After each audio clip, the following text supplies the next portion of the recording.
Paz do Senhor Jesus Cristo aos irmãos, eu sou o irmão Felipe, do IBA Manaus, número 10, da turma do primeiro ano A. Eu vou falar sobre a obra redentora de Cristo. Deus ele é um ser supremo que existe por si só. Ele possui todo o conhecimento em suas mãos, ele tem todo o poder e ele está em todos os lugares simultaneamente. Sabendo disso, nós temos que entender também que Deus ele é perfeito, ou seja, toda a perfeição habita nele. E então Deus, ele exercendo a sua soberania e poder, ele criou todas as coisas que existem no céu, na terra e em qualquer outro lugar. E o homem foi a sua criação que ele mais se alegrou, que ele mais se regozijou de ter criado. Então ele deu um mandamento para que o homem andasse conforme ele quisesse, já que ele era o fruto da sua criação.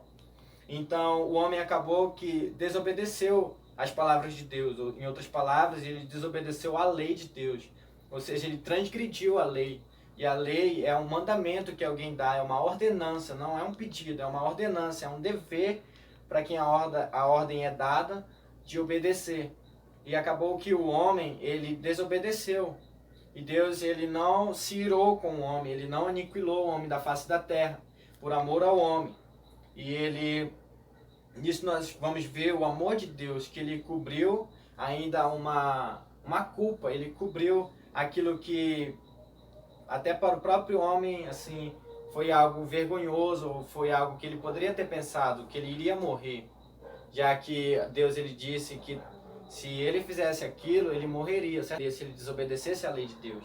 E ele desobedeceu, mas ele não morreu, não fisicamente. E Deus ele amou o homem nesse momento. Então, depois disso, o homem já não podia estar perto de Deus porque ele tinha pecado, e Deus é santo. E aonde é pecado, ali Deus ele não pode habitar. Então o homem ele foi para longe da presença de Deus. Deus se afastou, aquele homem se afastou da presença de Deus. Então Deus ele procurou uma outra forma de trazer o homem para perto dele, uma forma de redimi-lo ele daquele status de pecador que ele tinha. Então Deus, primeiramente, ele deu as leis aos homens através de Moisés, porque Deus ele queria mostrar ao homem qual era a vontade dele, queria mostrar ao homem até onde ele podia ir para que agradasse a Deus, queria mostrar ao homem aonde ele não devia pisar. Então ele deu as leis para que o homem entendesse qual era a vontade dele e o que ele devia fazer para estar perto de Deus. Mas acabou que o homem ele se inclinou para as suas próprias vontades, ele se inclinou para os seus próprios desejos. E para ele a lei acabou sendo pesada demais, porque ele via a condenação perante ele não olhava para o que Deus queria, mas ele olhava para a condenação da lei. Então a lei acabou se tornando um fardo. E nisso, os homens ele podiam cumprir uma ou duas leis, mas na terceira ele caía. E ele já não estava sendo justo, porque ele transgrediu uma lei. E se ele transgride uma lei, ele não pode ser injusto, ele não pode ser justo. Então ele é injusto. E Deus ele não aplica ainda a sua ira no homem. E Deus ele não aplica ainda a sua ira no homem. Deus ele acaba aplicando ali a sua longanimidade, a sua paciência, arrumar um outro jeito de o homem chegasse a perto dele. Então Deus ele acabou que adiou, porque na Bíblia as leis dizem assim: todo aquele que pecar certamente morrerá. Então se Deus falou, ele tem que cumprir. E quando o homem errava, que ele transgredia uma lei, ele não morria. Deus ele era tão misericordioso que ele acabou jogando aquela morte para cima de um animal. Então toda vez que o homem errava, era um símbolo de que aquele animal que morria era o corpo dele que estava morrendo pelo pecado que ele tinha. Então toda vez que alguém errava, ele ia lá, levava o animal ao sacerdote, o sacerdote o sacrificava como se fosse a morte dele. Então isso não impedia que aquele homem errasse de novo. Ou seja, ele não ia ser justo, porque ele ia errar de novo. Ou seja, ele sempre seria injusto perante os olhos de Deus. Então Deus ele acabou sempre adiando, até que chegasse algo grandioso que aconteceu através de Jesus Cristo no Calvário. Um ato único, que através disso nós podemos ser justos diante de Deus. Porque se nós aceitarmos, se nós acreditarmos que aquele ato que Jesus Cristo fez na cruz vai nos justificar perante Deus, e isso não vai fazer a gente errar novamente, porque a nova aliança, ela coloca dentro de nós o Espírito de Deus, ou seja, nós não vamos ter a vontade de errar. E se nós transgredimos uma lei, pagamos a multa e depois nós passamos a viver sem transgredir nenhuma lei, nós estamos sendo justos perante Deus. E a lei, por si só, ela não podia fazer isso. Mas Cristo, agora nós podemos isso em Cristo, porque Cristo ele coloca o seu Espírito dentro de nós. Então isso nos ajuda a não pecar, ou seja, nos ajuda a não ser injusto novamente. E o homem ele tem a ideia de que quando ele erra, ele tem que dar algo para desviar a ira de Deus. Ou seja, se ele cometeu um pecado, ele dá um incenso, ele faz uma penitência, ele faz um voto para que Deus não derrame a sua ira contra ele. Mas se nós levarmos por esse pensamento assim, que Deus ele é santo e o homem é pecador, e tudo que o homem for apresentar a Deus vai ser um pecado, porque ele é pecador. Então ele não pode gerar nada dele mesmo que vai agradar a Deus.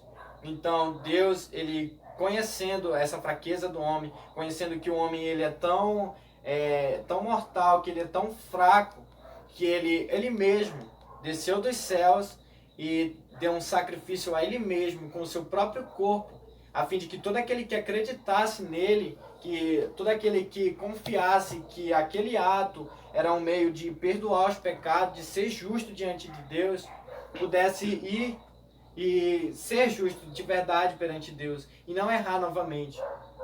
Temos que entender que a salvação ela foi dada para os judeus, que era o povo de Deus no Antigo Testamento, na Antiga Aliança. Então, aquele povo era o povo exclusivo do Senhor. Tudo que Deus ia fazer era com a intenção de abençoar aquele povo. E as demais nações, elas não tinham uma visão de Deus. Não que Deus não conseguisse enxergar ele, mas que Deus era a favor do seu povo escolhido. E Israel, os judeus, ele sempre foi um povo muito rebelde contra Deus, sempre transgrediu as suas leis.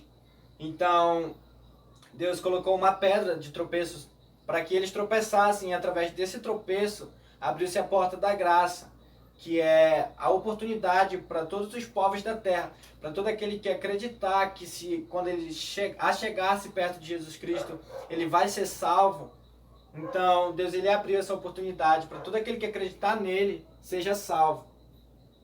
E os povos gentios, eles não têm os mesmos costumes que os judeus.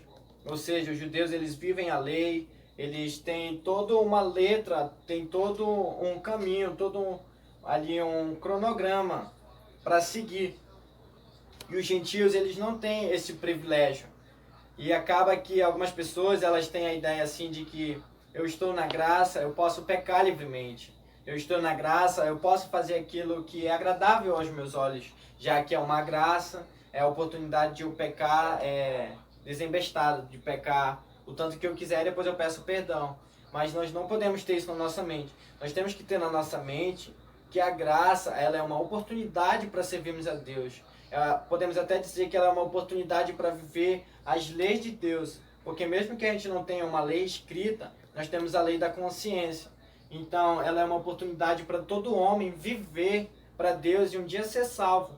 Porque na Antiga Aliança, no Antigo Testamento, as demais nações elas não tinham essa oportunidade. Então, elas simplesmente vinham, nasciam, andavam no mundo e depois morriam. E talvez nem ouviam falar de uma salvação, ouviam falar disso. E agora nós temos essa oportunidade, ou seja, é um privilégio, não para ficar pecando, mas é um privilégio para se santificar, para chegar a perto de Deus e conhecer, entender qual é a vontade de Deus, o que Deus quer. Para isso que é a graça, isso que é a graça, é uma oportunidade de servir a Deus. Amém? Eu vou ficar por aqui, com a santa paz do Senhor Jesus Cristo aos irmãos. Amém.